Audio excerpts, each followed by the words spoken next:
tips about what you might be able to do if you get sick with the COVID virus to prevent it from going into your lungs. So I know a lot of us feel like we have no control and that there's nothing that we can do. And actually there's a lot we can do. If we wash our hands and don't touch our face and really are careful about how we're exposing ourselves to others and practicing social distancing, we're going to do a lot better. Now, if you do get sick, and many of us are going to get sick, some people will get very mild symptoms and some people will get much worse symptoms.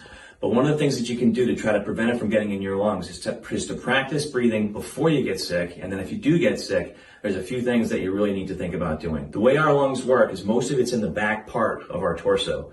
And so when you get sick, the tendency is to want to lay down, lay on your back, just sort of let things get better. But unfortunately, with this particular virus, that's not good because it can get into the back parts of your lung and make your lungs weaker and more compromised. So what you need to do if you do get sick is, as hard as it may be, is you have to move. You have to get up, you have to walk around, you have to sit up, and you got to breathe.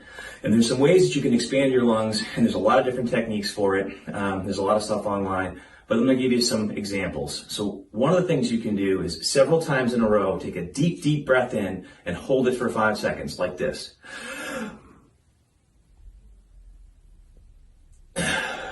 And repeat that 5 times. And at the end, give a good cough, not towards somebody in front of you when you're alone, just a really deep cough to try to expand the air in your lungs because the bottom part of your lungs can collapse on itself. It's called basilar atelectasis. And if the virus gets in there, it's going to expand and cause more inflammation and make things accelerate much more quickly.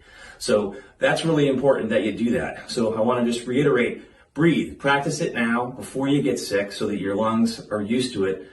And so deep breaths in, hold it, repeat that 5 times, and then a really deep cough, again, not at somebody around you. After that, the other important thing I want everybody to remember is you got to move. So if you get sick and you need to lay down, that's fine, but you lay on your side, you got to move over, you got to sit up. And as much as it hurts to do the breathing stuff, it's really going to make a big difference so that you don't end up in the hospital on oxygen or on a ventilator. I hope that helps. Be well, stay safe, wash your hands, and don't touch your face.